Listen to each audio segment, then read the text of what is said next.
IPL ছেড়ে দিচ্ছেন Mustafiz, IPL ছেড়ে দেশে ফিরে আসছেন, আর সেখানেই হতাশা তৈরি হয়েছে চেন্নাই সুপার কিংস সহ পুরো ভারত জুড়ে।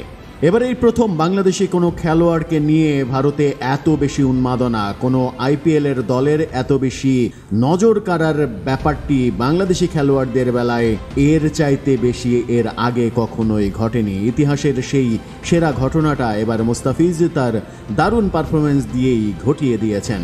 ইন্ডিয়ান প্রিমিয়ার লিগে এবার চেন্নাই সুপার কিংসের জার্সিতে দারুণ ছন্দে মুস্তাফিজ, সর্বশেষ ম্যাচেও 2 উইকেট নিয়েছেন তিনি। চেন্নাইয়ের ঘরের মাঠে আরও বেশি দুর্দান্ত।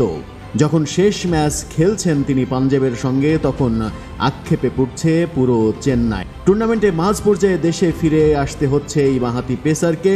জাতীয় দলের ব্যস্ততার কারণেই আজই শেষ হয়ে যাচ্ছে তার আইপিএল অধ্যায়।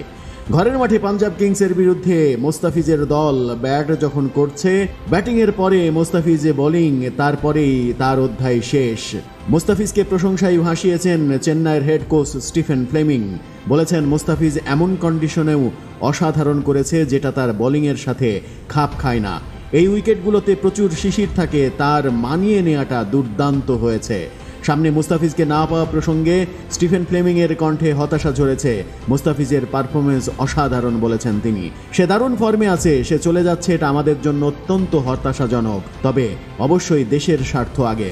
মুস্তাফিজ দারুণ একটা আইপিএল কাটিয়েছে। শেষ ম্যাচের আগে অবধি আইপিএলে 8 ম্যাচে 21.14 গড়ে 14 উইকেট নিয়ে জসপ্রীত বুমরার সাথে যৌথভাবে সর্বোচ্চ উইকেট শিকারী তিনি। আজকের ম্যাচে 1 উইকেট পেলেই পার্পেল ক্যাপের অধিকারী হয়ে যাবেন মুস্তাফিজ, এবং পার্পেল ক্যাপ জিতেই দেশে ফিরে আসবেন তখন চেন্নাই সহ গোটা ভারতের আক্ষেপের নাম হবে শুধুই মুস্তাফিজ।